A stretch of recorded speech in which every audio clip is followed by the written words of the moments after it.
मैं डॉक्टर इरशाद खानम एक बार फिर से स्वागत करती हूँ आप सभी का आपकी अपनी यूट्यूब चैनल आइला टॉक्स पर। मित्रों, आज का हमारा जो विषय है वो दंड प्रक्रिया संहिता 1973 की धारा 198 यानी कि 198 का है, जिसके अंतर्गत ये बताया गया है कि विवाह के विरुद्ध अपराधों के लिए अभियोजन क्या होता है, कौन अभियोजन चला सकता है। इसके विषय में संपूर्ण जानकारी मैं आज आपको देने वाली हूँ, परंतु उस जानकारी को, उस चर्चा को देखने से पहले अभी तक अगर आप लोगों ने चैनल को सब्सक्राइब नहीं किया है तो आप चैनल को सब्सक्राइब कर लें और लेटेस्ट अपडेट के लिए बेल आइकन को क्लिक कर दें। चलिए हम बात करते हैं विवाह के विरुद्ध अपराधों के लिए अभियोजन। इसकी जो उपधारा 1 है वो कहती है, कोई न्यायालय भारतीय दंड संहिता 1860 का 45 के अध्याय 20, जिसके अंतर्गत क्या दे रखा है, विवाह संबंधी अपराध,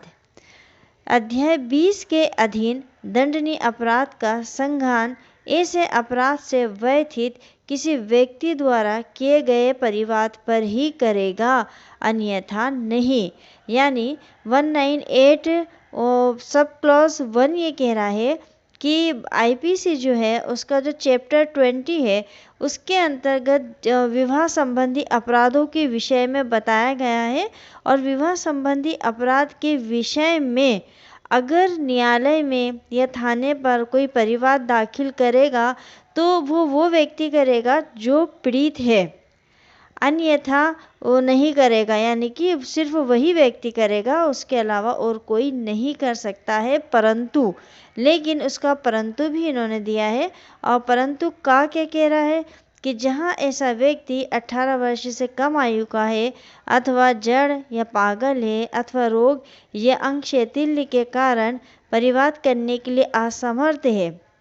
या ऐसी स्त्री है जो स्थानीय रूढ़ियों और रीतियों के अनुसार लोगों के सामने आने के लिए विवश नहीं की जानी चाहिए, वहाँ उसकी ओर से कोई अन्य व्यक्ति जो है वो न्यायालय की इजाज़त से परिवाद कर सकता है। अब यहाँ जो आपको स्पेशल याद रखना है वो क्या याद रखना है कि जितने भी हम 198 के अंतर्गत सब क्लॉज पढ़ेंगे, ये किससे संबंधित है, विवाह के विरुद्ध अपराधों के अभियोजन के लिए। तो इसमें कौन आएगा, पति और पत्नी। तो का जो है वो क्या कह रहा है कि अगर ऐसा कोई व्यक्ति है या ऐसी कोई स्त्री है जो कि कैसी है, 18 वर्ष से कम आयु की है, जड़ है, पागल है, या उसको कोई बीमारी है जिसकी वजह से वो आ जा नहीं सकती है, या फिर वो ऐसी रूढ़ी और परंपराओं के बीच है कि वहाँ उसको बाहर नहीं निकलने दिया जाता है, या प्रथा प्रथा है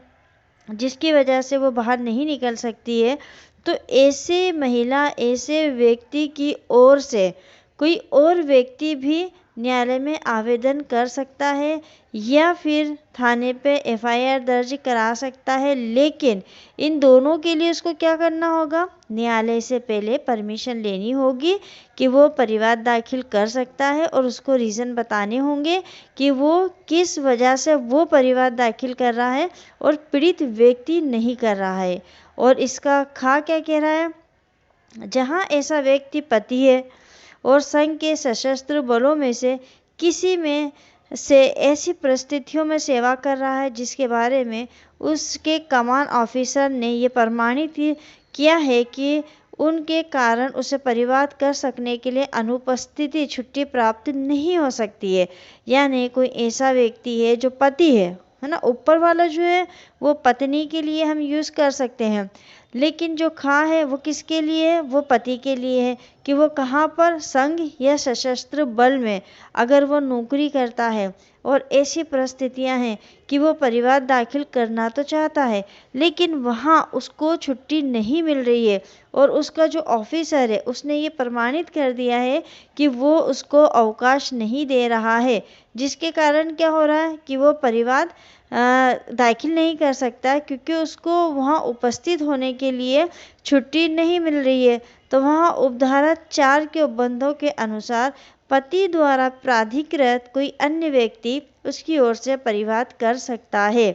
अगर ऐसा कोई मामला है कि वो संघ और सशस्त्र बल में जॉब करता है और ऑफिसर वहाँ का जो है वो ये कह देता है कि उसको छुट्टी नहीं मिल पा रही है, मतलब अनुपस्थिति नहीं लग सकती है उसकी, तो ऐसी कंडीशन में फिर वो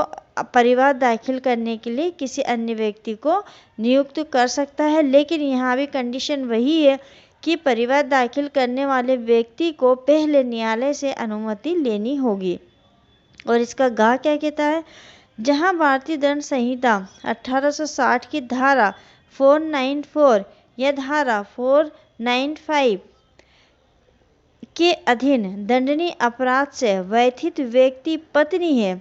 या उसकी ओर से उसके लिए पिता, माता, भाई, बहन, पुत्र या पुत्री या उसके पिता या माता के भाई या बहन द्वारा या न्यायालय की इजाज़त से किसी ऐसे अन्य व्यक्ति द्वारा जो उससे रक्त, विवाह या दत्तक द्वारा संबंधित है, परिवाद किया जा सकता है। अब भारतीय दंड संहिता की धारा 494 में क्या है, पति या पत्नी के जीवन काल में पुनः विवाह करना। अगर पति या पत्नी वो जिंदा है और उनके जीवन काल में दोनों में से कोई भी, या पति जिंदा है और पत्नी ने दूसरी शादी कर ली, पत्नी जिंदा है और पति ने दूसरी शादी कर ली, दोनों में से कोई भी कंडीशन हो, यह धारा 495 वही अपराध पूर्ववर्ती विवाह को उस व्यक्ति से छिपाकर जिसके साथ आगामी विवाह किया जाना है, अगर ये कंडीशन होती है और इस कंडीशन में ये दंडनीय अपराध है। अगर एक व्यक्ति के होते हुए कोई दूसरी शादी कर लेता है या फिर दूसरे विवाह को छुपाकर, पहले विवाह को छुपाकर वो दूसरी शादी कर रहा है, तो ऐसी कंडीशन में जो 494 495 आईपीसी की दी गई है, ये एक दंडनीय अपराध है। और इससे व्यथित अगर पत्नी है तो उस पत्नी की ओर से कौन कौन दावा कर सकता है, उसके माता, उसके पिता, उसका भाई, उसकी बहन, उसका पुत्र, उसकी पुत्री, उसके पिता या माता के भाई या बहन, और न्यायालय की परमिशन लेके अन्य कोई भी व्यक्ति जो उससे जिससे उसका खून का रिश्ता हो, विवाह का रिश्ता हो या दत्तक का रिश्ता हो, तो वो परिवाद दाखिल कर सकते हैं। और सेकंड क्या कहती है उपधारा, उपधारा 1 के प्रयोजनों के लिए स्त्री के पति से भिन्न कोई व्यक्ति उक्त संहिता की धारा 497 या धारा 498 के अधीन दंडनीय अपराध से व्यथित नहीं समझा जाएगा। परंतु, इसका एक परंतु है, और परंतु क्या कह रहा है कि पति की अनुपस्थिति में कोई ऐसा व्यक्ति जो समय जब ऐसा अपराध किया गया था ऐसी स्त्री के पति की ओर से उसकी देखरेख कर रहा था, उसकी ओर से न्यायालय की इजाज़त से परिवाद कर सकता है। अब उपधारा 2 क्या कह रही है कि उपधारा 1 के अंतर्गत, और उपधारा 1 में क्या कहा गया है, विवाह संबंधी जितने भी अपराध हैं उन अपराधों में जो पीड़ित व्यक्ति है वही केस लगा सकता है।